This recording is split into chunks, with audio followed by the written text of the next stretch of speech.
Commemoration Sunday, as we recall the marriage here, in fact, more or less in the spot where I'm standing in 1846 on the 12th of September when Robert Browning married with Elizabeth Moulton Barrett from nearby Wimpole Street. Welcome to you who are here in person and to the people who are here on Zoom, also coming into this lecture by Scott Lewis. Scott needs, I sense, no introduction, not just to members of the Browning Society, but to the wider world that's interested in Victorian literature and especially poetry. It's wonderful that Scott's sort of supervisor from his PhD is also here to take notes and to correct syntax and the structure of the talk, but you're very welcome. And some of you remember that we welcomed you to open the Browning Room after its refurbishment a few years ago. Now, we would have been in the Browning Room today, but there are too many of us to fit comfortably there, which is wonderful news.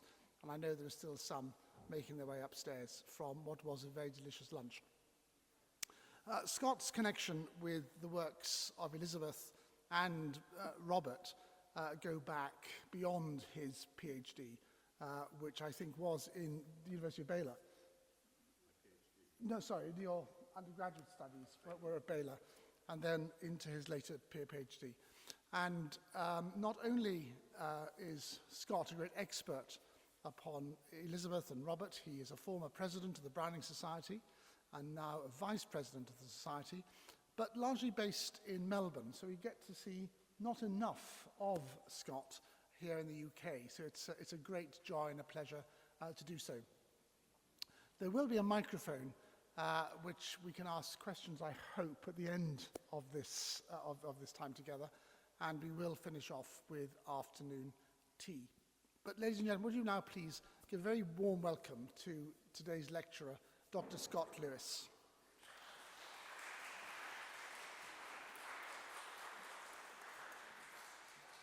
Thank you very much, Stephen. Can you hear me all right? I'm not really that used to speaking with a microphone, so if it doesn't, okay, great. Thank you very much for that very warm and kind introduction, Father Stephen. I've been sitting here for a few minutes reflecting back on the very first time I came to this church, which was the second day I was ever in London, and it would have been in 1984, I believe. I had done my Browning pilgrimage in Italy, but I hadn't made my way to England yet. And when I got here, I phoned the church office here and asked what time evensong was, because I thought I had to come to St Marylebone, and if I came, I had to come for some proper prayers. And I was told that there wasn't an evensong. And I said, I was sure there would be an evensong. And there was a slight pause on the phone, and I was told, well, if you are sure you will be here at 5:30, I will be here and we will do evensong. And so I came, and the then rector and I said evensong over there at that altar. And here I am back in St Marylebone. I have been many times since, and what a wonderful restoration you've had here. It is an amazing building with lots of associations other than the Brownings, but that's for another day. At the height of their courtship in January 1846, Elizabeth Barrett told Robert Browning that her two sisters knew about their engagement, but she assured him that their secret was safe with them. Apparently, Elizabeth's sisters had discovered the poet's secret engagement by observation, and Browning expressed his gratitude for both their confidence and their willing support of his future wife. He was not unaware of the great risk she was taking by not telling her father of the developments in their relationship. 9 months later, the poets met here at this church and were married, and 1 week to the day later, they left England en route for Italy. As Elizabeth herself declared, there was no elopement in the case, but simply a private marriage. As both parties were of legal age, the contemporary code of the day required no more than that they openly declare their determination to marry. Browning felt strongly that Elizabeth should be open with her father and tell him about their plans to marry, but she was sure that if she did, he would immediately throw me out of a window or lock me up in a darkened room. So they agreed not to inform him, and so the celebrated courtship gave way to the acclaimed marriage.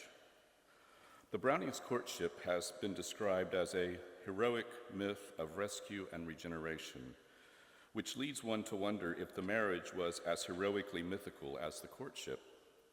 At this distance of time, it is impossible to know whether the Brownings' marriage was the unqualified success one writer has called it.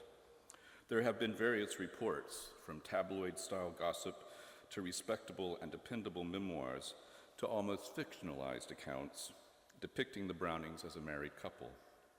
George Stillman Hillard, an American visitor to Florence in late 1847, announced that the poets had achieved a perfect union.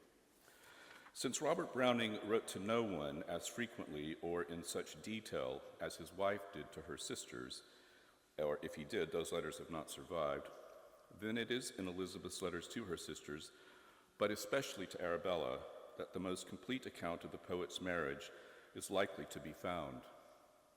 Browning himself described his wife's letters to her sister as the most intimate and complete disclosure of precisely those secrets which we wish to remain secret forever. In a review of Elizabeth's letters to her sister Henrietta, the American scholar and author William Lyon Phelps declared that those letters prove that not only was Browning a great poet, he was the greatest husband in the history of mankind. Phelps went so far as to suggest those who believe that married life is an art form worth cultivating might learn something from Browning. Whether or not Browning was the greatest husband in the history of mankind is questionable, but by any standard applicable to the Victorian period, the Brownings' marriage was unconventional. Browning was not the breadwinner, he was not a traditional paterfamilia, and while he was protective of his wife's health and well-being, he did not interfere with her professional ambitions and aspirations. In fact, she was far more popular as a poet with the public than he was. During their married years together, her career flourished while his languished in her shadow. By the accepted conventions of the time, class difference alone might have prevented them from being married, as Browning was not Elizabeth Barrett's social equal. However, there is no question that she considered him intellectually her equal, if not her superior. They relied on the strength of their love and devotion to one another to balance their strengths and weaknesses, to provide the independence they had both been used to before their marriage, and to sustain them through the difficult moments they encountered. Not only was the Brownings' marriage unconventional, it was not a traditional marital relationship between a male writer and a dutiful wife, who may have also been his muse, and who did the housekeeping and child-rearing as well. In the case of the Brownings, largely because of Elizabeth's frail health, Robert was the factotum, if there was one, and he was as much a nurturer as Elizabeth was. Elizabeth was certainly not the idealized angel in the house version of a wife and mother. The marriage of two equally talented, if not equally successful, poets might have presented any number of reasons for failure. Writing of Virginia Woolf and her husband Leonard, David Deschutes said, "The marriage of a woman of genius to a man of great talent ought, by all the laws, to have ended in a mess." But like the Woolfs, the Brownings found a balance between their work as poets and their personal lives as spouses and parents. It may be a slight exaggeration to say that the Brownings reinvented marriage, but theirs was at least an adaptation of the normal Victorian marital relationship. Most of Elizabeth's and Robert's friends learned of their marriage through an announcement that appeared in the newspapers shortly after the Brownings left England. During the last few days before they departed for Italy, however, Elizabeth wrote several letters which she left behind for her family and close friends, including one to her longtime friend, Mary Russell Mitford. "When you read this letter, I shall have given myself to one of the most gifted and admirable of men, a wife unworthy of him. I shall be the wife of Robert Browning. Elizabeth went on to explain in great detail that she had remained silent to Miss Mitford as well as to others in order to avoid projecting any responsibility to them in the act. Elizabeth told Miss Mitford how she had worried that Browning's attachment might be a mere poet's fancy, but how he persisted and overcame me with such letters and such words. It is just as well that Elizabeth never knew that Miss Mitford described Browning as a femmelette, a strange sort of person to carry such a woman as Elizabeth Barrett off her feet. Elizabeth made it clear that though she and Browning shared a singular closeness of sympathy on 1,000 subjects, what won him to her was love simple, which after all is love proper. She echoes this thought in Sonnet 10 of the Sonnets from the Portuguese. Yet love, mere love, is beautiful indeed and worthy of acceptation, as well as in Sonnet 14. If thou must love me, let it be for naught, except for love's sake only. Elizabeth admitted quite frankly to Miss Mitford that marriage was never high up in my ideal. A happy marriage was the happiest condition, I believed vaguely, but where were the happy marriages? Perhaps most telling was Elizabeth's remark that she thought always that a man whom I could love would never stoop to love me. In her first letter to Arabella, she says that Robert rises on me higher and higher, and she repeats the same image in the next letter when she says, he rises on me hour by hour. This idea was firmly planted in her consciousness and is expressed yet again in the sonnets from the Portuguese. What hast thou to do with looking from the lattice lights at me, a poor, tired, wandering singer? O beloved, it is plain, I am not of thy worth, nor for thy place. It is strange, she said, that anyone so brilliant should love me. Finally, she says, however, if he is brilliant and I am dull, love makes a level, which is my comfort. Elizabeth's admission to her brother George of her courtship and marriage to Browning was not dissimilar to what she told Miss Mitford. To George, she excused the secrecy of her marriage on the grounds that it would have been ungenerous and have involved you in my blame. She was emphatic that everyone in the house is absolutely ignorant and innocent of all participation in this act of my own. She knew too well the consequences for anyone who her father might have thought had aided her. Less than 2 weeks after the marriage, her cousin John Kenyon told Browning's father that he had not heard from Elizabeth's father, who probably may think me as cognizant of their intentions.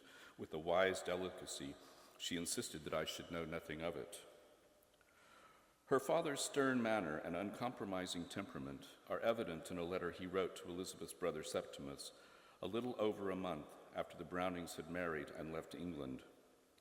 Referring to his disapproval of Septimus and his brothers having friends to stay with them in Little Bookham, Edward Moulton Barrett wrote, "You appear to place yourselves always in opposition to me. It is enough to find out what my wishes are in order to obstruct. Surely never was a parent so cursed by a family, one that should have been my comfort and the source of enjoyment. Verily forms the only drawback to my happiness." This sharp outburst was at least in part the result of his anger and shock from Elizabeth's decision to marry without his consent. Elizabeth's resolution to marry without informing her father was a pivotal moment in her life. Had she not married, she might have continued writing poetry that was popular with the public, but her life would have been remembered far differently than it has been. While it may not seem so extreme to a modern observer, this defining decision affected her life in ways she could have hardly imagined at the time. Despite knowing that her father would have disapproved of her relationship with Browning, Elizabeth explained to George how Browning had persisted in his attraction to her, despite her declarations to him that she was too old and too ill for romantic love. "I showed him that I was altogether too bruised and broken. And she had warned Browning that even if her health improved, it was liable to fail with every withdrawing of the sun, that she was an undone creature for the pleasures of life. This feeling that life and love had passed her by, together with her feeling that Browning was too good for me, but especially her assertion that Browning's answer was simply that he loved me, echoes not only her words to Miss Mitford and her brother, but also the words of Sonnet 1. I saw, in gradual vision through my tears, the sweet, sad years, the melancholy years, those of my own life, who by turns had flung a shadow across me. Straightway I was ware, so weeping, how a mystic shape did move behind me, and drew me backward by the hair, and a voice said in mastery while I strove, Guess now who holds thee. Death, I said, but there the silver answer rang, not death, but love. Elizabeth vividly conveys this image of being held by death in a letter to her old friend Julia Martin about a month after the Brownings' marriage. Explaining to her friend how her situation in Wimpole Street had become unbearable and hopeless, and how even her father hardly visited her anymore, she said, We all get used to the thought of a tomb, and I was buried, dead to hope of any kind, as if I had my face against a grave. As Elizabeth confirmed to both her brother George and to Miss Mitford, it was Browning's consistent declarations of his love for her against her continual protestation of unworthiness and being unfit for a life with him that finally won her over. He did not ask me to dance or to sing, she told George, but to help him to work and to live a useful life and to die a happy death. That was in my power. Finally, she pleaded with George to intervene on her behalf with their father, explaining that she had endeavored to do right according to my own view of rights and righteousness, and that by denying Browning's love for her and hers for him, her spirits would have festered on in this enforced prison. When the Brownings left England, they went first to Paris, where they encountered their friend Anna Jameson, who was traveling with her niece Gerardine. And after resting there for a week, they, with Wilson and Elizabeth's dog Flush, together with Mrs. Jameson and Gerardine, headed south, traveling through Orléans, Bourges, Avignon, and before crossing the Alps into Italy, they paused in Vaucluse to pay homage to Petrarch. Elizabeth wrote to Arabella, Today we have been together a fortnight, and he said to me with a deep tenderness, I kissed your feet, my Ba, before I married, but now I would kiss the ground under your feet. I love you with a so much greater love. It was impossible for her to doubt it anymore. She assured her sisters that she was well and being loved better every day, seeing near in him all that I seemed to see afar. Their friend, Mrs. Jameson, was not, however, as confident and told Lady Noel Byron that she had no faith in the poetical temperament as a means of permanent happiness. In fact, she said, she could not see how two poet heads and poet hearts will get on through this prosaic world. Prior to her marriage, Elizabeth saw herself dwelling among tombs, casting Browning in the role of a Christ-like Savior. Elizabeth uses similar images of Browning in her letters to Arabella, describing him as perfect, far too high and gifted, and with such a pure, tender, religious spirit. When Browning kissed her at the altar here in St Marylebone Church, he said she looked like death, but Miss Jameson soon declared her to be an altogether different person, almost resurrected, whereas previously she looked like a ghost. Now the ghost has its body back. Daniel Carlin has demonstrated that Elizabeth's descriptions of Browning in the love letters are often surrounded by imagery specifically associated with Christ, particularly the imagery of light. And in the early letters to Arabella, this portrayal continues as she declares, If ever a being of a higher order lived among us without a glory round his head in these latter days, he is such a being. Elizabeth's descriptions of her husband also include images of sacrifice. There never was, nor can be, such another husband as mine, giving up his whole life and soul tenderness. In Sonnet 16, she imagines him as regal, more noble and like a king, and she often speaks of Browning's goodness and tenderness in terms of it being infinite and perfect, past speaking of. Despite Elizabeth's descriptions of Browning as an ideal husband, she had misgivings about marriage. She believed if there ever was love in a marital relationship, it was sure to give way to something less. She wondered to Browning a few months before their marriage, what is there in marriage to make all these people on every side of us, who all began, I suppose, by talking of love, look askance at one another from under the silken mask, and virtually hate one another through the tyranny of the stronger and the hypocrisy of the weaker?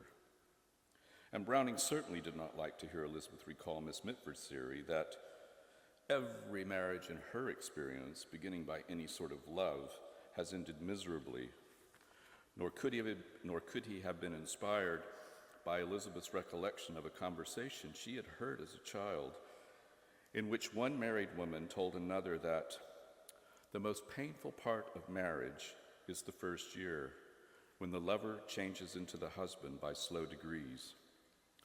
Elizabeth's experience was different, and almost as if to reassure herself, very early on in her marriage, she pondered how strange it was for him to love me with increase in this way. It is not the common way of men. But Browning was no common husband, and theirs was no common marriage. Elizabeth related to Arabella how a friend had observed that surely the Brownings' marriage was made in heaven, which I believe too. And when I hear Robert speak of his unutterable happiness and feel that instead of decreasing, his attachment to me deepens day by day. A few months before their first wedding anniversary, Elizabeth wrote, "Oh yes, Arabelle, you do right in considering our marriage as exceptionally happy." Of course, Arabella had only her sister's word. She had no personal observation to rely on for her appraisal. But Elizabeth was quick to point out that she had not expected such happiness. Love, trust, and sympathy she had hoped for, but more than that would have been romantic and unreasonable. But she had, she said, prepared herself to be satisfied with a modest proportion of even these things. In the first year of their marriage, and still in a state of honeymoon bliss, she claimed, "I never could wish to the dearest a happier life than mine, as far as depends on my husband. Never was a more united life led than this of ours, never. People say that the married get tired of one another if they live too much together. I am certain that we are happier now than at first, and that he loves me better. I am certain of it. And yet, we are constantly in the same room, at the same books, in the same thoughts even. There is every opportunity of being tired." When Mrs. Jameson warned that the happiest marriages end quickly in an affectionate friendship, Browning's answer was emphatic. "Why, if I thought such a thing possible, I never would have married you, Ba. Never. If you live to be 80 and have hair as white as snow, I can only admit of the change of loving you better. I know I shall love you better then." Almost 10 years later, Elizabeth informed Arabella, "He never loved me so much," he said the other day. The Brownings' marriage might have been made in heaven, but it was lived out on earth, and it had more than its share of mortal moments. Elizabeth seemed to look ahead to this worldly condition in Sonnet 22. "Let us stay rather on earth, beloved, where the unfit, contrarious moods of men recoil away, and isolate pure spirits, and permit a place to stand and love in for a day." However, before they could stand and love, there were legal matters to attend to. Because Elizabeth had a private income, she was strongly advised to have a marriage settlement. This provided a legal means of creating and protecting separate property for married women. The exact wording was different depending on the circumstances, but it usually included wording that indicated that the property or money was for the lady's sole and separate use and benefit. In the Brownings case, the marriage settlement provided £100 a year separate allowance for Elizabeth. From the start, she protested against having a settlement, feeling that it was unnecessary for the world to guard one of us from the other. But Browning insisted, and finally she consented. Nevertheless, when Browning wanted to read the settlement to her, she refused to listen. She described it as large enough to convey all the Rothschild-funded properties to all possible generations. And in the end, neither one read the document. Browning confirmed this many years later to her brother George. "I never did more than skim the deed in question, having merely begged Mr. Kenyon to prepare one which should secure the whole of Ba's money to herself in case of my death. They were both satisfied that Mr. Kenyon would have looked after the best interests of each of them. Old friends from Herefordshire who were traveling in Florence at the time, and they witnessed the settlement and brought it back to England for them. As Browning had no income of his own, by insisting on a marriage settlement which kept at least some of his wife's money out of his control, he was making it clear that he had not married her for her money. There were three trustees: their friend and longtime correspondent Henry Chorley, Browning's old friend Joseph Arnold, and Elizabeth's cousin and Browning's friend John Kenyon. Because a married woman's property became her husband's when she married, a married woman had no right to make a will without a settlement, so the settlement made it possible for Elizabeth to make a will. Elizabeth, though, also wanted no part in making a will, preferring to leave it to Browning to fulfill her wishes. Browning assured her that if he survived her, he would, of course, return her money to her family. It is not known whether she made a will or not, but no will from this period survives for either of the poets, nor, unfortunately, has the Brownings' marriage settlement survived. Disagreements and tensions are part of most marriages, and the Brownings' marriage was no exception. What was exceptional, perhaps, is that their marriage lacked any extraordinary tensions or sensational scandal, unlike their contemporaries and friends, Thomas and Jane Carlyle, whose marriage was remarkable mostly because of the constant friction between the sage of Chelsea and his often acerbic wife. In an essay about the love problems in George Eliot's Middlemarch, Oliver Elton notes that the insignificant, like Fred Vincy, are made happy, the superior natures suffer. If they prospered, there would be no story. Who could write a novel about the Brownings? The Brownings' courtship has been dramatized more than once and in more than one form, and whether or not their marriage is suitable for a novel remains to be seen, but their relationship was not without its difficulties. In her first letter to Arabella, the still honeymooning Elizabeth jokingly reported that Browning insisted on carrying her upstairs and making her eat too much. Our chief disputations are on such points, and for the rest, we have broken no peace yet. Eventually, however, differences develop between the two poets, as they do between most husbands and wives.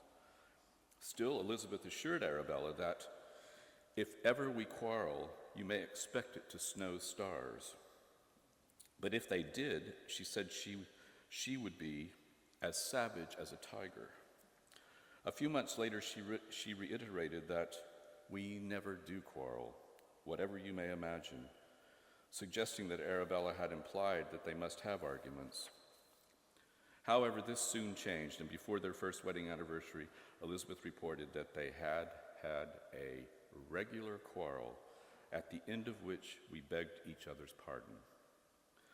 Browning considers the subject of marital disputes in A Lover's Quarrel in 1855, which refers to at least two of the issues on which the Brownings differed, Napoleon III and spiritualism.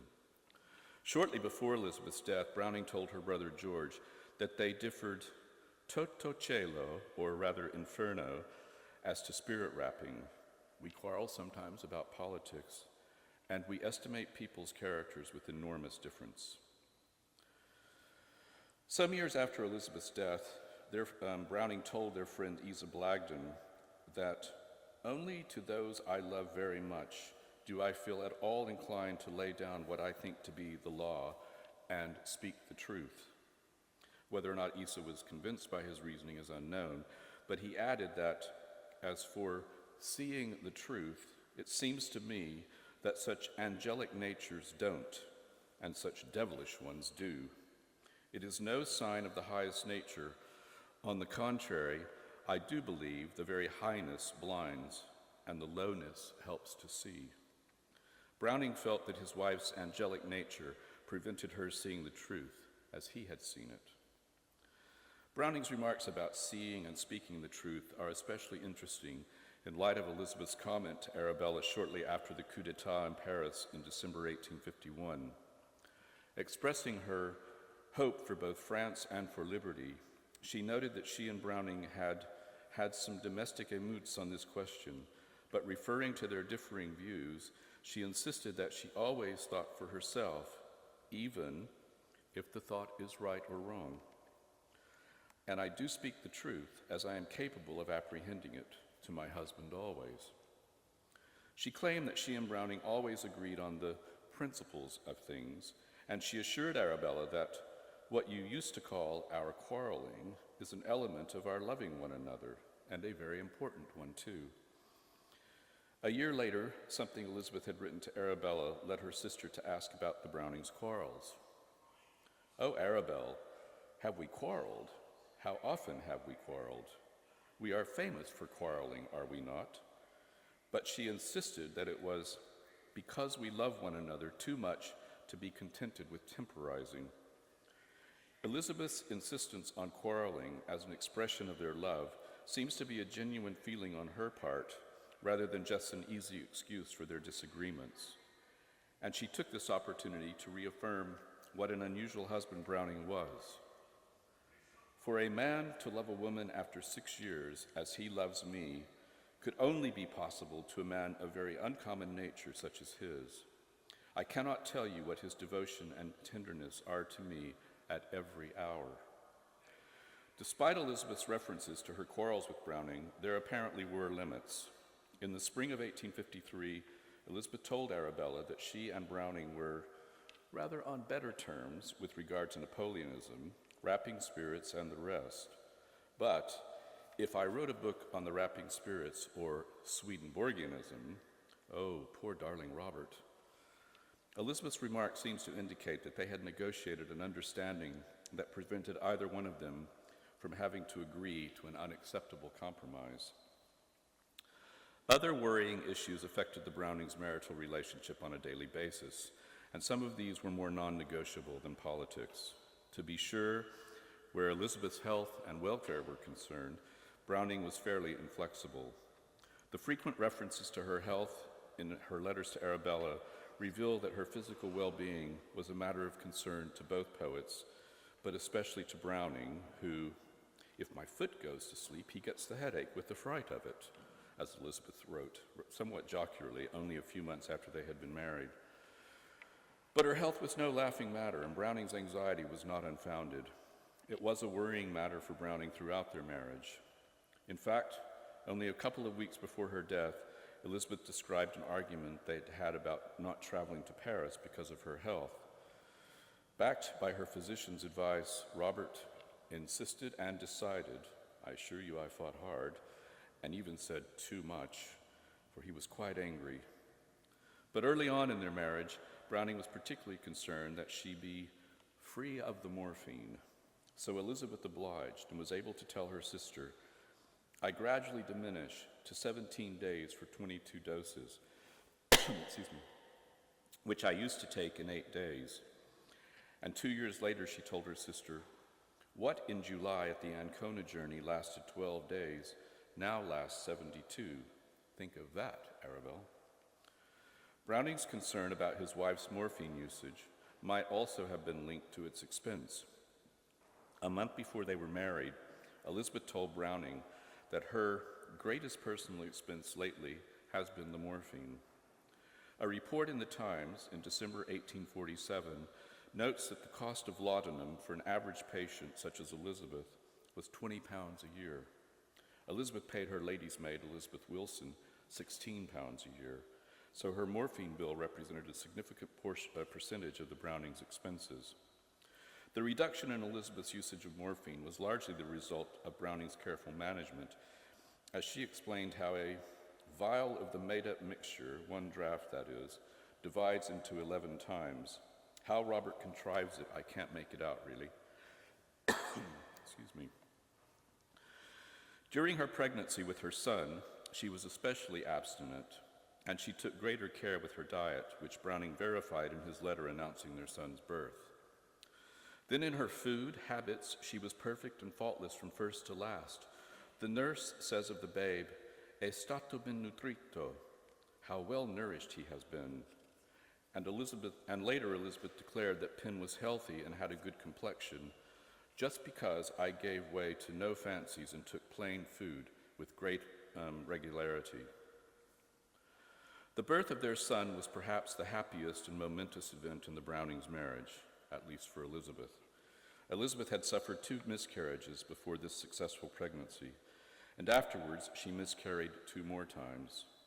In light of her history of invalidism and her advanced age, it is something of a miracle that she succeeded in giving birth at all. The poets named their child Robert Wiedemann Barrett Browning. Wiedemann was Browning's mother's maiden name.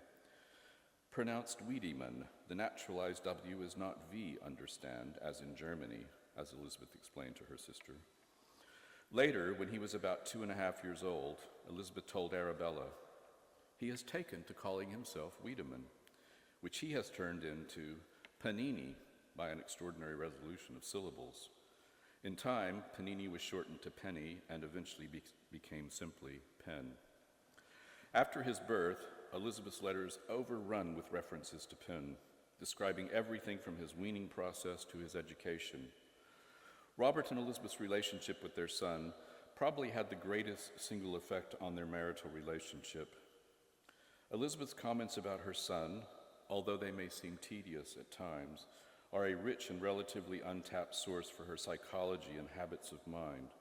For example, her remarks about his prayers provide insights into her religious convictions, as do her frequent asides that his ideas are his own and not hers or Robert's. "He has his own ideas, I assure you," she declared to her sister just before his 4th birthday. She was particularly concerned about his religious ideas. The great aim should be to make a child vital in his religious thoughts. I mean that they should not be my thoughts put into him, but his own thoughts. She insisted that she did not instruct Panini in these things. Neither would I try to keep them from him. The more distinctly we feel the relation between the spiritual and the natural, the better we are.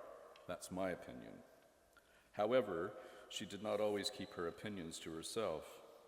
In a conversation between Browning, Penn, and Elizabeth, in which Browning told Penn that rain was sent by God to help the plants, Penn added that gentle Jesus sent the wind to power the windmills to make bread, at which Elizabeth interrupted, "Jesus is God, you know." "Oh, yes," he cried eagerly. "I understand, Mama. Gentle Jesus, only a name."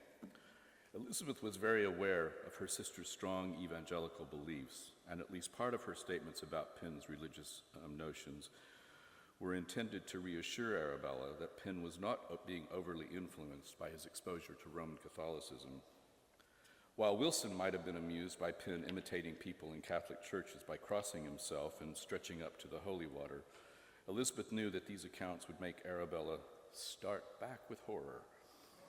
Equally, Elizabeth's stories of Penn chanting like the priests and playing with candlesticks during prayers would have alarmed his aunt, but Elizabeth reminded Arabella that popery isn't caught like cholera.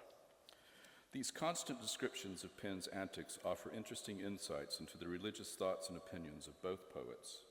Neither Elizabeth nor Browning was sympathetic to Roman Catholicism, and there was little chance that they would have allowed their son to be affected to any serious degree. Penn's playfulness extended well beyond religion, and his mother's references to his play acting as a soldier from an early age reveal her interest in this subject. She praised him for taking his medicine like a great captain and a Napoleon, and her delight in Penn's enthusiasm for the French soldiers in Rome speaks of her personal political ideas. Her satisfaction with him being mistaken for an Italian, especially a Tuscan, and her determination that he should be a cosmopolite suggest her own notions of citizenship. He has taken to his soldiering as absorbedly as ever and is frightfully Italian, talking of you English with contempt. Browning, however, felt strongly that Penn should connect with his English heritage, so he insisted on speaking English to his son. Noting with motherly pride Penn's accomplishment in learning to speak French, Elizabeth added, "He makes himself understood better than the President of the Republic does." Elizabeth's accounts of the shared parenting between her and Browning belie the contention that was often just beneath the surface. But through her portrayal of herself as a mother, we begin to see how those experiences inform and influence her poetry. Elizabeth's letters to Arabella resonate with maternal thoughts and images after Penn's birth, and they offer an interesting parallel to the development of this theme in her poems. As Virginia Woolf observed, as we turn the pages of Aurora Leigh or of the letters, one often echoes the other. Elizabeth's preoccupation with Penn's wet nursing and weaning go far toward offering an explanation for the predominance of motherhood as a theme in Aurora Leigh. Her descriptions of Penn being like a rose and rosy and having rosy cheeks are echoed throughout Aurora Leigh in references both to children and adults. These parallels between her letters and her poetry provide additional background to the coincidence of the personal and the literary in both Elizabeth's letters and her poetry, adding further evidence of the influence of the Romantic poets on Elizabeth's poetic development. Perhaps no other single event in any marriage may have as significant consequences as the sharing of parenthood. It is difficult to overestimate the importance of motherhood to Elizabeth and the effect it had on her marriage to Browning. A mature mother with a poetical mind and heart such as Elizabeth had might understandably be as indulgent as she was with her son. She felt deeply that her sister Henrietta and her cousin Arlette were too strict as parents, and she strongly disagreed with them whipping their children. Whipping may be necessary to some children, but her child was far too sensitive and tender-hearted. Elizabeth was familiar with Rousseau's ideas on natural education, and her firm ideas about raising Penn bear this out. But another reason for her approach to motherhood was the idealized image she developed of her son. She described him as a poetical child and proclaimed that he was like a child taken out of a poem and incarnated. And when not poetical, she described his angelical little face and his angelical mildness. Elizabeth's descriptions of her child as an angel and her desire for him to be neither male nor female may have been influenced by her reading of Emanuel Swedenborg. Needless to say, her husband did not share her views, and he was horrified when Penn was mistaken for a girl. Elizabeth's idiosyncratic ideas about how to raise Penn became a frequent source of contention between her and her husband. They disagreed on the clothes he wore, how to discipline him, or whether he should be disciplined at all, whether he should speak Italian or English, the length of his hair, as well as numerous other aspects of his upbringing. Most often, Elizabeth triumphed over Browning, but when he was determined, even her special pleading was of little use. Browning could hardly be described as a traditional Victorian patriarch, but he was just as devoted as a father as Elizabeth was as a mother, even if he was limited by Elizabeth's determination not to restrict Penn by too much discipline or by her own peculiar form of discipline. As with most children, Penn knew how to read his parents and how to respond to them individually. When he was nearly 10, Elizabeth explained how he had become more susceptible of being found fault with, particularly by Robert. She readily admitted that he doesn't care as much for my displeasure.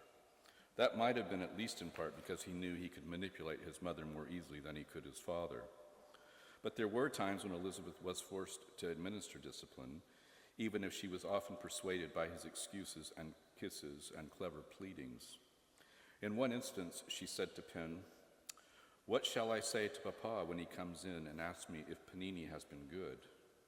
Penn answered quite softly, "Tell him that panini means to be very good tomorrow." Elizabeth does not say whether or not she reported this to Browning, but if she did, it seems likely that she would have done so jokingly with no intention of casting guilt on Penn. Browning's experience with Penn was different from his wife's connection with their son, and this becomes clear after Elizabeth's death, when Browning had to assume the duties of a single father.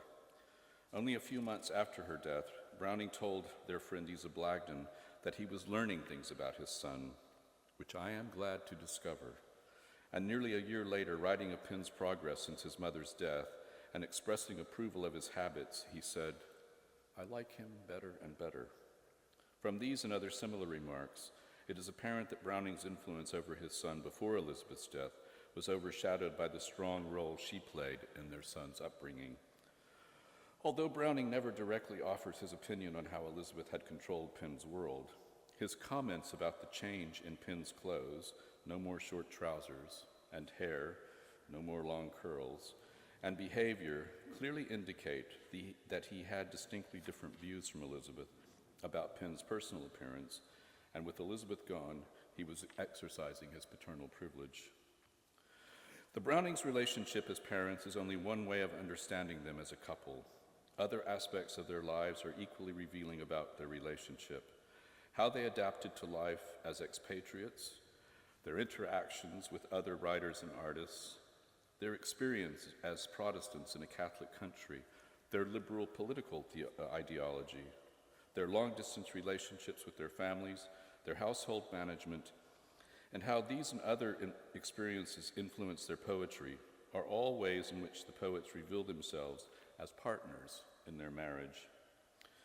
Yet, through all these experiences and the challenges they faced as a couple, they were able to cope because of the leveling effect of the love they had for each other. Their emotional and intellectual partnership was grounded in the mutual realization that love is often strengthened and nourished by pain, conflict, and adversity. Thank you.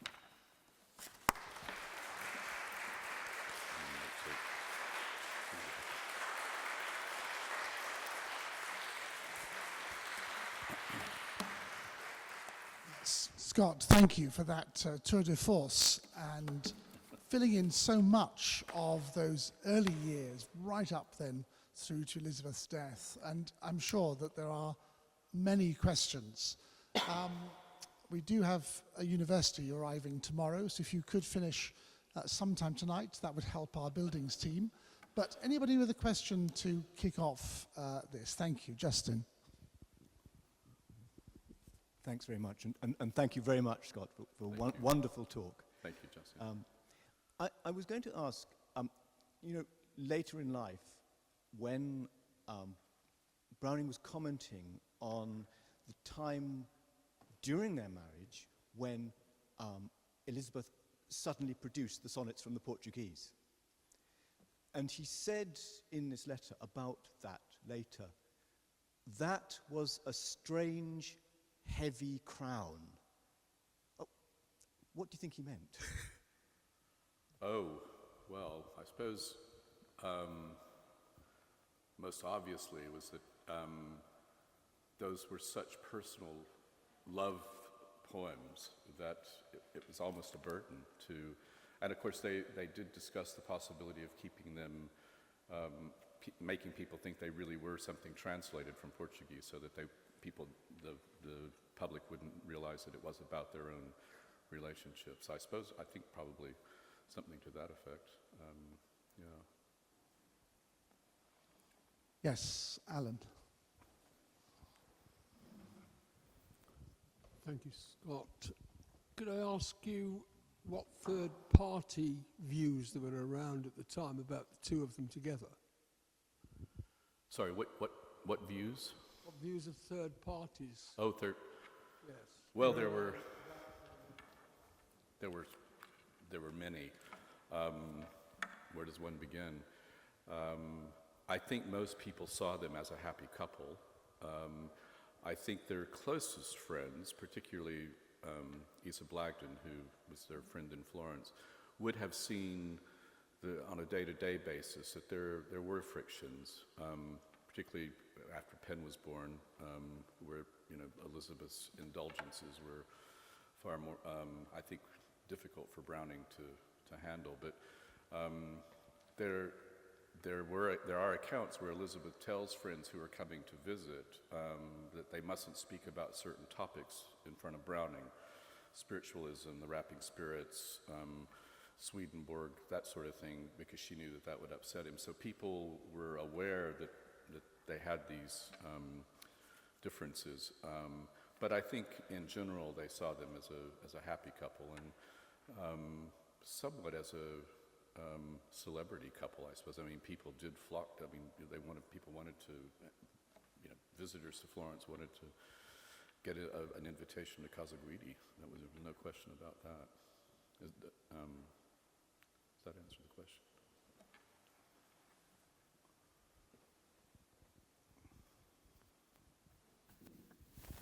Thank you. Thanks for the talk. 2 questions. The first one is it's a bit cynical, but is the marriage so happy because she died after 15 years? And the second question is, what's what on Napoleon? Who was for him and who was against him, and what were their views on Napoleon III? Well, I think Browning, she was for Napoleon III, and Browning wasn't. I think that was the difference. And I'll have to think about the specific reasons for that, but yes. What was the first thing, Mary, about?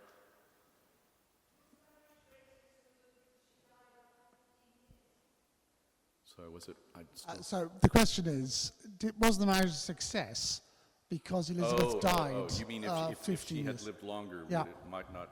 Well, I suppose that inevitably the shorter marriage, obviously, her dying so young, and then he remained a widower for the rest of his life. He never remarried. There's some question about whether he might have had 1 or 2 other love interests after she died, but he certainly never did anything about that. But yes, I suppose that would have had some effect on the way the marriage is remembered, the fact that it was a shorter marriage. Yes, Sue. Thanks. I've always had this sense that perhaps to a degree Elizabeth's death freed Browning to be a yet darker poet than he had been before. I mean, he wrote some very, very black poems in the decade after she died, not, I think, out of grief over her death, but expressing a part of himself which he kept a little quiet while she was alive. That's a hard. I think that's a hard one. I mean, it's hard to know what he didn't. I mean, he did write more poetry after she died, and it's quite different from the poetry that he'd written while they were married and before. But yes, whether he would have written that poetry the same if she were alive, it's hard to know. It's hard to. I think I don't think they influenced each other's I mean, they influenced each other's poetry, but I think they gave each other room to do their own thing, as it were. So I don't know that she would have had, Danny, you'd have a better notion of that than I would. Well, I promise that Professor Carlin may give a sort of a follow-up lecture to Scott, so now's your chance. I'm going to decline that that invitation. As to the darkness of the poetry before and after, I mean, I think that there are there are things in some of the early poems that are as dark as the ones that were written after Elizabeth died, and indeed even in Men and Women. Yeah. So I think that the freedom he may have experienced after she died had like a reciprocating engine. There was another side to it, and that was going to be my question to you, Scott, which is that I've always thought that Browning was indeed married twice, once to Elizabeth Barrett Browning and once to her ghost. And the afterlife becomes problematical for him, partly because of the idealization of the marriage that was already entering popular understanding in the years that he survived her. The clearest example of that is the friendship with Julia Wedgwood, yes, in which, in her letters to Browning, she reiterates, she almost berates him with the perfection of his relationship to his wife, to the point where it is almost as though she is challenging him to live up to an ideal which has been fictionalized in a way about the marriage. And I think that if he experienced a burden of being married to Elizabeth, it was, as it were, yes, in that phase in which people are saying, "Oh, what a great marriage you had, didn't you?" Yes. And he's unable to be honest, except with a very few, very close friends. Lyric love, half angel. I mean, I've always thought that the clearest and most sensible evaluation of this was made by Alexandra Sutherland Orr, who was one of the first biographer, close friend and first biographer of Browning, 1891, I think. And she has some very sensible, credible pages in which she says it was a love match, and it was a love match to the end, but it was a human relationship. Absolutely, yeah. And there were tensions, and there were disagreements. Yeah. And anyone who tries to suggest otherwise in either direction, because there have been demythologizing accounts of this, notably by Betty Miller, Robert Browning, a portrait in 1952, and Miller, it's a deeply Freudian analysis of the marriage, says that, concludes by saying, Elizabeth Barrett Browning welcomed death because she knew that was the only way she was going to hang on to Browning's affection. So you get the portrait of the marriage, ideal in one direction, sort of dystopian in another, but neither of these is credible in my view. Is that not right? Yeah, I think I'm sorry. Absolutely, yeah. I think, it's an interesting comparison, the comparison between the Brownings and the Carlyles, for example, and the tensions were different, the kind of tensions that they were different personalities. I mean, that's first and foremost. But it's hard. It was I think it was a love match, and I think it was a very happy love match. But it was also a fairly normal marriage, like most marriages that are lived out on a daily basis. Just one more question. I've got a question to round things off, but anybody else want to ask a question before we break and have some tea? You mentioned how the correspondence is rather one-sided in terms of Elizabeth's writing, in terms of letters and so on. We had a very interesting seminar just this week on the Ring and the Book.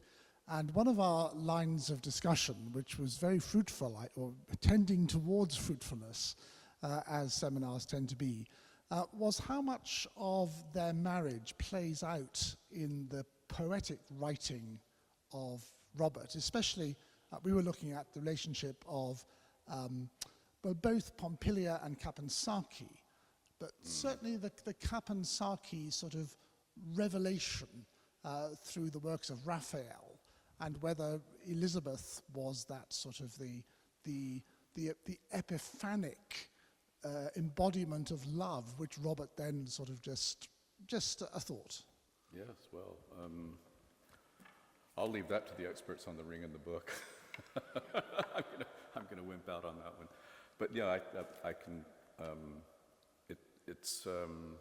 well, I like the word epiphanic. I mean, her comment about going back to her image of him having a glory around his head, and then later with him, as Danny points out, and quite rightly, she is this so idealized, this ghost that he has to contend with, and yes. Well, it's always a good place to stop with death, I think. Yes. So, thank you so much for those wonderful words. I think we all have gained so much from that lecture and so much more to think about. Just a few plugs, if I may. Our seminar on the Ring and the Book is continuing, and the next seminar here in the parish church is on the 12th of... no, there's one before the 12th of November, isn't there? There's one in October. Let me just check the date of that, which I have here. So on the 15th of October, we should be looking at the figure of the Pope in the Ring and the Book, and then on the 12th of November, the figure of Guido in Book 11.